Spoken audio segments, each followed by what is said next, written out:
Rasslin Review.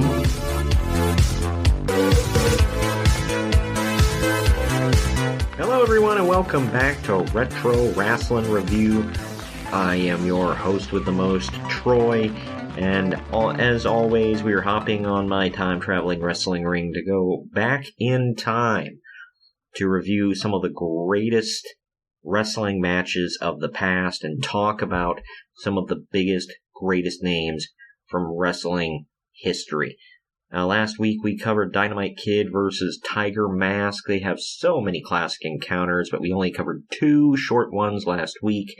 In the future, I guarantee we'll cover some more because I want to see as much Dynamite Kid versus Tiger Mask as humanly possible.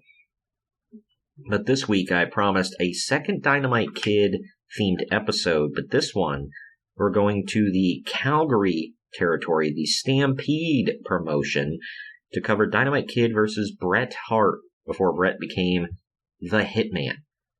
There are two classic matches we're going to be covering here, from one from 1985, one from 1978. The first one we're going to go is a title match for the British Commonwealth Mid-Heavyweight Championship from 1978. That is going to be the first one we watch. The second one took place at the Cap Center on September 14th, 1985. Two great wrestlers that went on to change the business, if you ask me, and Dynamite, his contributions to how wrestling has changed for good, bad, or indifferent have been well documented. I definitely suggest you go back and listen to last week's episode, as well as watch his episode of Dark Side of the Ring. His episode was the mid-season finale, the summer finale, if you will, of the show. Dark Side is one of my favorite shows of all time, and they did an amazing episode with Dynamite Kid, where they talked to his ex-wife, they talked to his two daughters.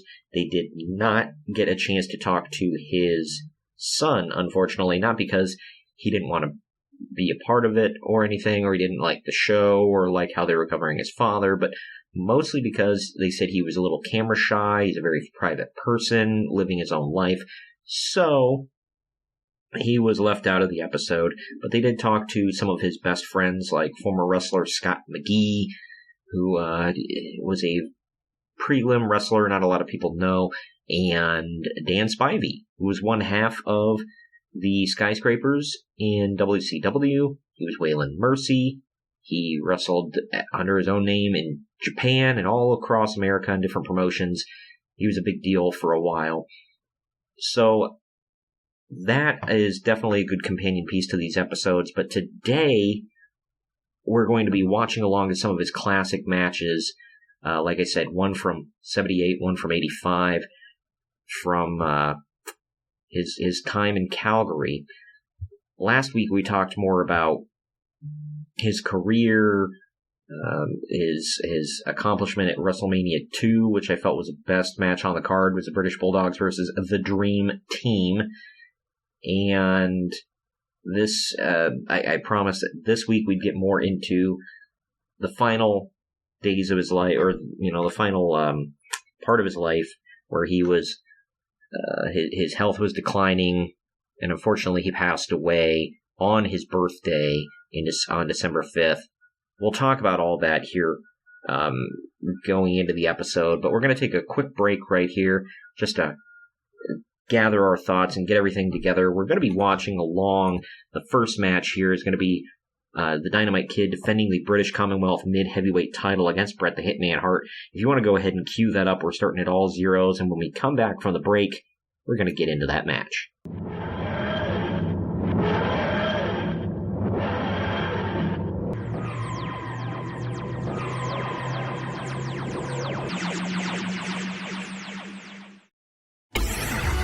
Main Main Event Marks is a retro pro wrestling podcast hosted by two lifelong wrestling marks and walking wrestling encyclopedias, Troy and Greg. Every Wednesday, we do a breakdown and review from a fan's perspective on some of wrestling's biggest and most forgotten shows ever, along with the industry news from that time period, taking you back in history to when that event took place. Main Event Marks is available on all podcast platforms and on YouTube. Follow us on social media at @mainevent_marks.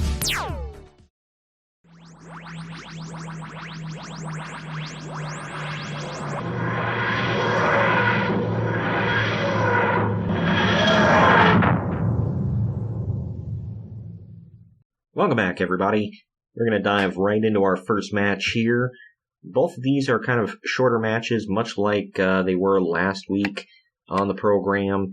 So these ones are a tad longer, but this first one is Dynamite Kid versus Bret Hart.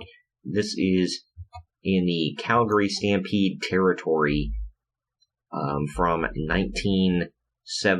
The second match, by the way, is actually in the WWF. It was at the Cap Center in 1985, which we'll get to that here. That'll be our second match after the next break. But this first one, let's get into it here. All zeros. I'm going to talk a little bit about Dynamite Kid's career, or his life, rather, when we get into this. So, start at 000 if you want to watch along. My personal virtual assistant Grace is going to count us down from 3 to 2 to 1. When she says play, everybody hit that play button. 3, 2, 1, play. This is actually starting us off in the match at hand here. So, this is the best I could get from Calgary. Look at a young, skinny, pale Bret Hart. He looks like a little kid there. I don't know his exact age in 78. Dynamite Kid's not much bigger, but you can tell he's been tanning. He's been working on himself a bit. His muscles, that is, but, man, Bret doesn't have the, long wavy hair yet. He's not tan. He hasn't put on any size at all. And he's just wearing red trunks and red boots. See Dynamite Kid there? He's got almost like the old Ozzy Osbourne hair when we had the blonde highlights and everything. I wonder if that's what he was going for. But Bret's just working over his left arm. I always liked back in the day the referees in the territories would just wear whatever. Slacks and a shirt. This one, he's not even wearing a polo. Usually they'd wear a polo. This one's just wearing, looks like jeans and a t-shirt maybe, or maybe slacks and a t-shirt.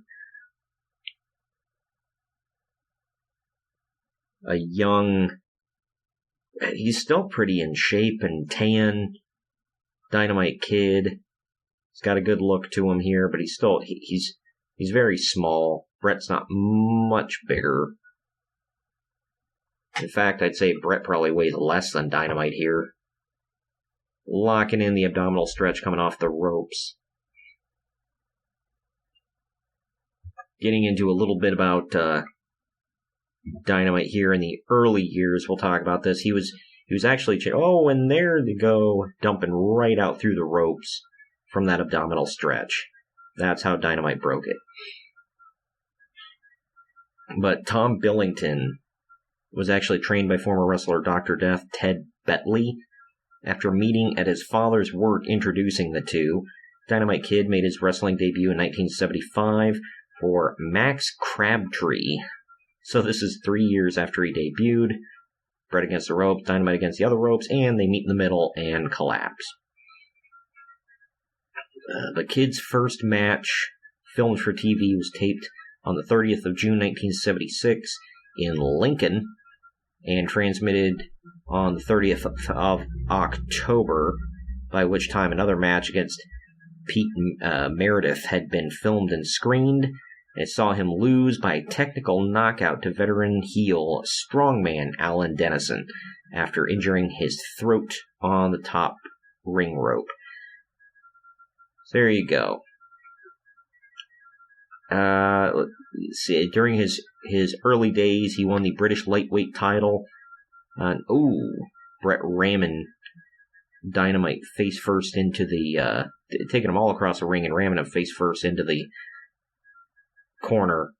And there's a big atomic drop sending Dynamite Kid out of the ring. But he won the British lightweight title on the 23rd of April 1977 and the welterweight title on the 25th of January 1978. He was also instrumental in starting the career of then judo star Chris Adams while still competing in the UK. He was scouted and moved to Calgary, Alberta, Canada in 1978. Supposedly, and we'll get into a little bit of this here, Dynamite held the top rope, preventing Bret from hitting the swinging neck breaker. Nobody home. Dynamite made a big impact in his first matches for Stampede Wrestling with the increasing popularity of Bruce Hart and rookie Bret Hart. Despite differences between them due to comments Dynamite Kid made about Stu Hart in his autobiography, Bret still regards him as, quote, pound for pound the greatest wrestler who ever lived, end quote. There's a brainbuster by Dynamite on Bret. Double down in the center of the ring here. Neither man can do much. And apparently Dynamite Kid began taking steroids in 1979 when Big Daddy Ritter, a.k.a. Junkyard Dog, introduced Billington to the anabolic steroid Dianabol. Man. There's a whoopee cushion from Dynamite, too, and Bret kicks out. Billington was also introduced to Speed during his stay in Canada by Jake Roberts. Well, there's a duo, Junkyard Dog and Jake Roberts, introducing you to multiple drugs. But yeah, supposedly he was brought into the territory to wrestle against people like, because Bruce was small, and he wanted to have other small guys to wrestle against to make him look not so small, and he saw Dynamite, and he brought him over. He convinced his dad to bring him to Canada. So that's where Dynamite Kid came from. He looks painfully thin here, just like a little dude. Him and Bret are just going back and forth, forearms, like uppercut forearms to the jaw repeatedly. They look like European uppercuts at first, and they kind of are European uppercuts, but these are vicious, right to the jaw. Repeated blows here, and there's Bret locking it. He's got a half crab. He's trying to get the full crab, but Dynamite's not giving up his right leg so willingly. Getting the one leg out. He's only able to lock in the half crab, is Bret. But Dynamite's reaching back, grabbing him by the butt. It's a little awkward. Pulling the tights. Pulling him down to get it through the tights. There you go. That's how you break that hold. Bret's going back to the leg. Already working legs, man, and he hadn't even come up with a sharpshooter yet. Working the left leg of Dynamite Kid, he is. Picking up the Kid and going for a suplex. Suplex. Vertical suplex, as Gordon Sully would say. Cover 1, 2, Kid barely. That's not much of a forceful kick out. Just barely got that arm up. Shoulder up off the mat, and he's picking Bret up. Tying him in the tree of woe, or he's trying to. The referee's telling him nah. So he just kicks him. And the referee leads Dynamite away. He's like, hey, you let him fall, okay? These two, man, it's just cool to see these guys so young in their careers. Just going at it here. That's quite an original arm wrench there by Dynamite Kid between his legs. Now Bret whips him against the ropes, and he dives over with a sunset flip. And no, 2, jackknife cover by Bret doesn't get much. And Bret's like, come on, man, I had it. And he's like, nope, you did not. So, going on this title here, if anybody wants to know, Bret does not win here tonight. Dynamite Kid actually won this title on June 1st, 1978, and he held it for a total 9 days. So, this must have been during his 9-day reign as champion. And then he ends up losing it to Norman Frederick Charles III, who I just looked up to see if he's anybody I would know, and he is not. But he competed both in North American and international promotions as part of the Royal Kangaroos with his cousin Jonathan Boyd. Okay, so Bret's like shouldering the abdomen of Dynamite in the ropes. Oh, he threw him, and Dynamite front flipped, hit the ropes, and just fell. Good grief. Bret Hart did eventually win this title, by the way, on October 14th of 1978. This title changed hands quite frequently. And there's a big body slam. He almost dropped Bret right on his head. Dynamite beat Bret, by the way, after an 84-day reign.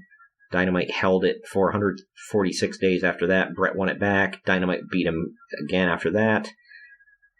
And Bret with an O'Connor roll for a near fall. Dynamite barely kicked out of that. Bret won the title for a third time. Looks like the third and final time in 79.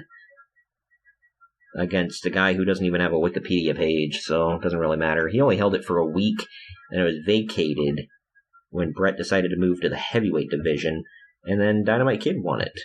He defeated Keith Hart in a tournament. There's a German suplex by Bret Hart on Dynamite Kid. Davey Boy Smith actually held this title too. He held it for 4 days in 1981. Good grief. Yeah, this title just changed hands constantly, it looks like. There's an abdominal stretch by Bret Hart in the center of the ring. And Dynamite says no. Fun fact, Nightmare Danny Davis actually held this title. Danny Davis is the co-founder of Ohio Valley Wrestling along with Jim Cornette. The referee's waving off something there. I don't know what he waved off, but that was the end of the match. He broke the abdominal stretch. The referee said, no, we're done.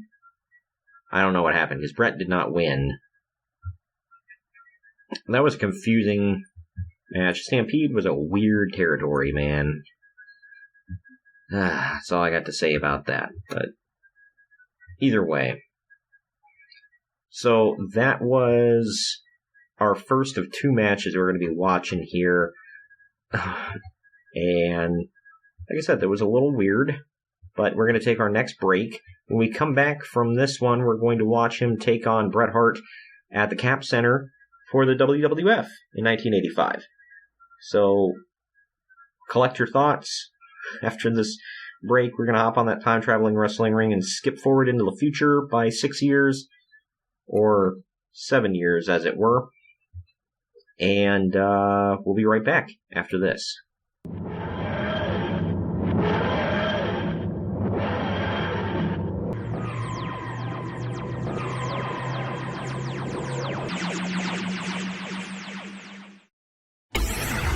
Main Event Marks is a retro pro wrestling podcast hosted by two lifelong wrestling marks and walking wrestling encyclopedias, Troy and Greg. Every Wednesday, we do a breakdown and review from a fan's perspective on some of wrestling's biggest and most forgotten shows ever, along with the industry news from that time period, taking you back in history to when that event took place. Main Event Marks is available on all podcast platforms and on YouTube. Follow us on social media at @mainevent_marks.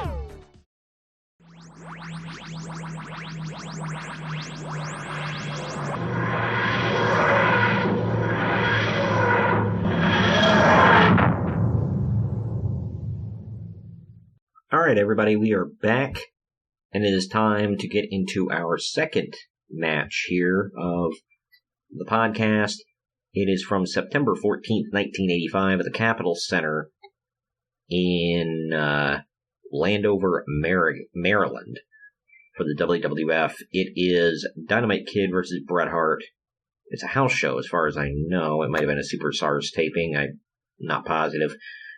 But either way, we're going to get into this here after my digital personal assistant, Grace, will count us down from 3 to 2 to 1. Remember, when she says play after 1, that's when we all hit play. So if you want to watch along, pull it up. It's the second match in the podcast description.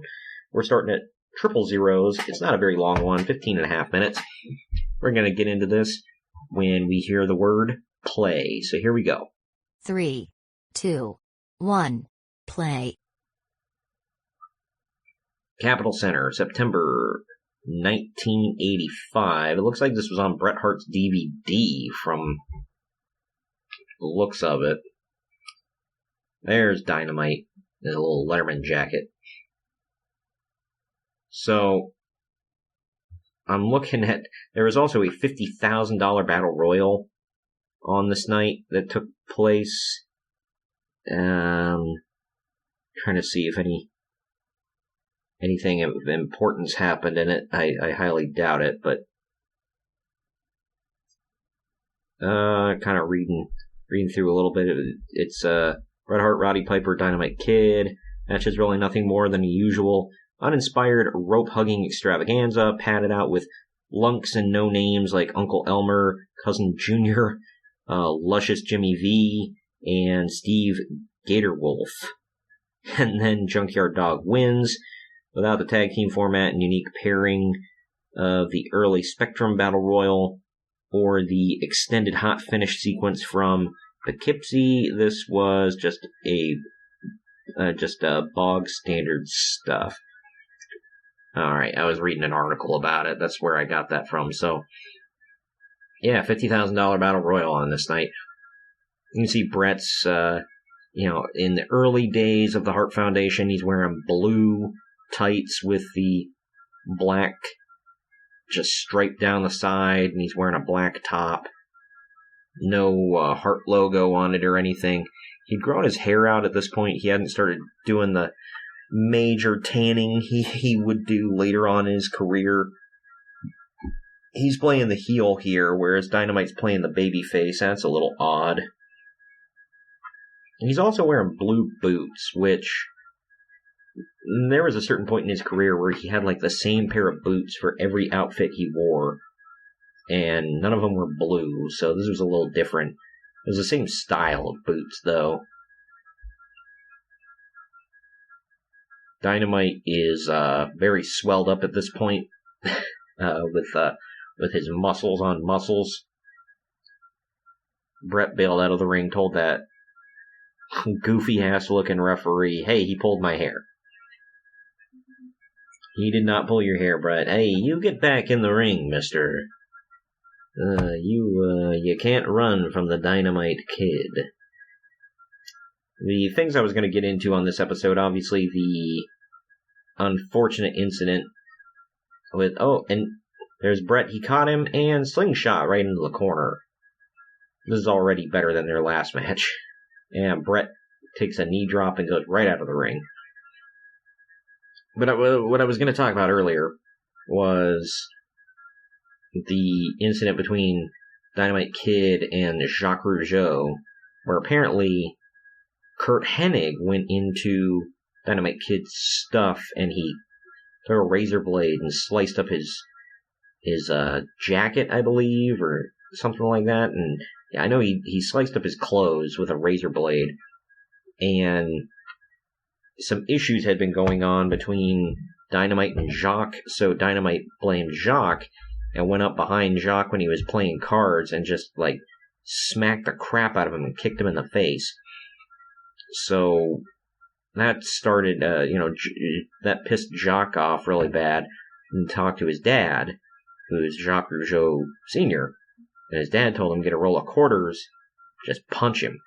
Well, he said, Jacques said Dynamite was walking through the hall to him one day, and Jacques said something to him, Dynamite was holding coffee, and he just smiled real big at him coming around a corner, and Jacques pulled his hand out from behind his back and wound up and punched him square right in the mouth and knocked out like 4 of his teeth.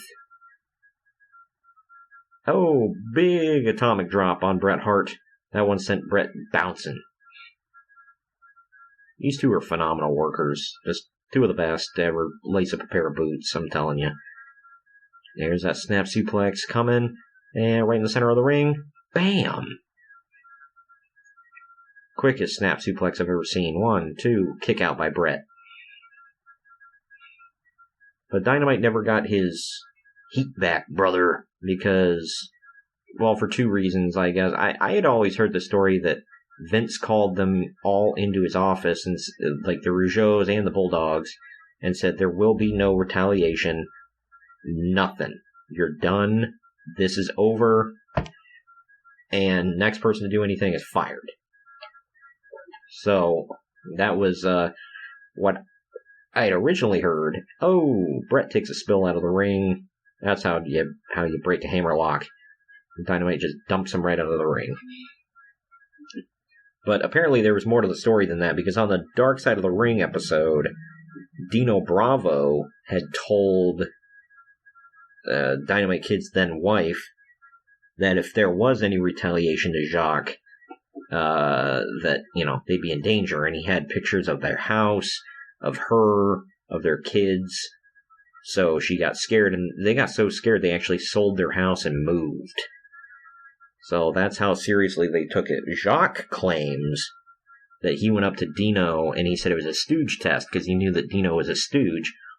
So he handed him a piece of paper with a fake name on it, and he said, if I don't call this guy, he said he's a gangster in Quebec or wherever, or Montreal, and he said if I don't call him back every single night, then something will be done.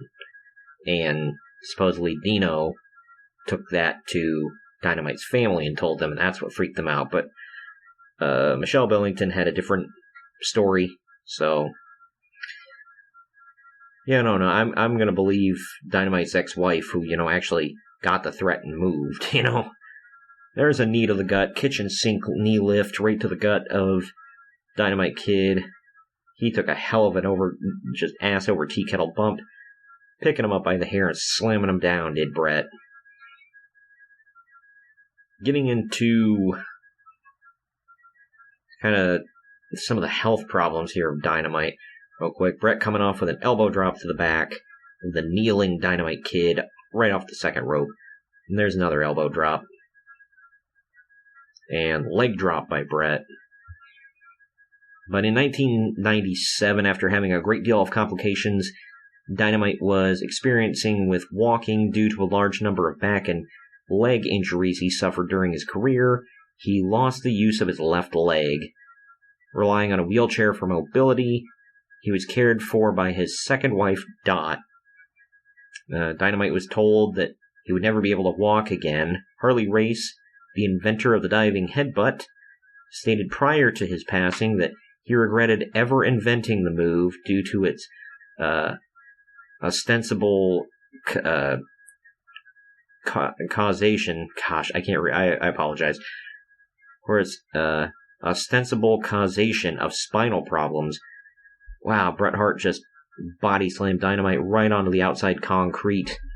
They didn't have ring padding at this time in '85 because they didn't do a lot of wrestling outside the ring. There's Bret playing to the fans inside the ring while Dynamite's in pain outside. My. But Harley claimed that it caused a lot of spinal problems, concussions, and that I'm getting a commercial. Well, if all you pause here for me when I get out of these commercials, we'll restart this. Everybody start, if you can get to 8:35. We're gonna do 8:35 here. and kind of restart this if you're watching along. We're going to have Grace count us down yet again from 3 to 2 to 1, and she's going to say play. And when she does, via 8:35, everybody's going to hit play. I apologize for this, but there was an ad put in this video, so it is what it is. But all right, we're going to count it down. Here we go. 3, 2, 1, play. All right, we are back on track here. But anyway, in addition to, there's a pendulum backbreaker kick out at 2 by Dynamite Kid. But in addition to Kid's paralysis, he also suffered from heart problems. In November of 2013, Dynamite Kid reportedly suffered a stroke. Sunset Flip, cover by Dynamite 2, kick out by Bret. Bret's got both legs, stomps him right in the gut. In 2015, Dynamite was named in a lawsuit filed by WWE after the organization received a letter from him indicating that he intended to sue them for concussion-based injuries sustained during his affiliation with WWE. He was represented by attorney Konstantin Kairos, who is involved in several other lawsuits involving former WWE wrestlers. Go figure. Ambulance chaser, probably. Dynamite Kid's lawsuit was dismissed by U.S. District Judge Vanessa Lynn Bryant in September of 2018. He actually died on the 5th of December 2018. Backslide cover on Bret, kick out at 2. Bret's still got the stars on the side of his boots, I'm saying. He had those on his boots until the day he retired. I always liked that. Again, these were like a blue version of what became his boots. Picking him up. No, Dynamite bringing it around, and pendulum backbreaker on his own. But anyway, the Dynamite Kid died on the 5th of December 2018, which was his 60th birthday. The exact cause of death remains unconfirmed, but the BBC report of his death placed it in the context of the above-mentioned health issues. I can imagine. If anybody saw, there was a viral video that went around years ago of his wife Dot is laying in bed with him, and she got the original Tiger Mask on like a FaceTime call or a Zoom call or something, and oh my gosh. Bret had Dynamite tied up in the ropes, Dynamite moved, and Bret went crotch first, flying crotch right into the ropes. My word.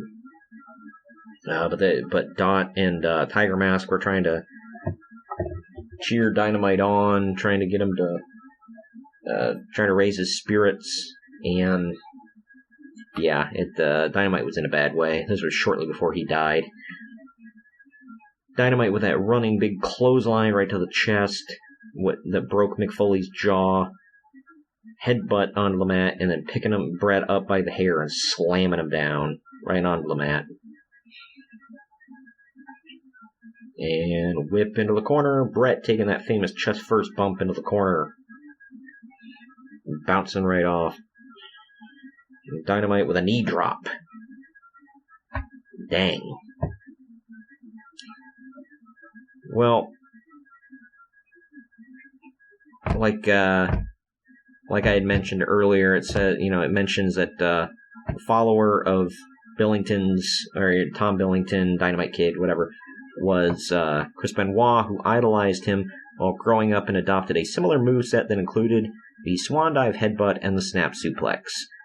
In February 2013, HighSpots.com released a documentary named Dynamite Kid, A Matter of Pride, and I've not seen that one yet. I've heard it's pretty good and pretty informative.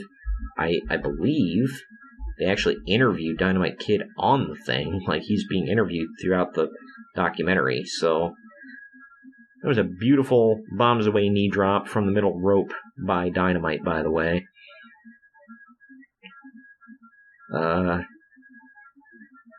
But yeah, so I'm looking through some of his stuff here. Oh man, Dynamite got tripped up and went throat and chest first into those ropes, bounced right off.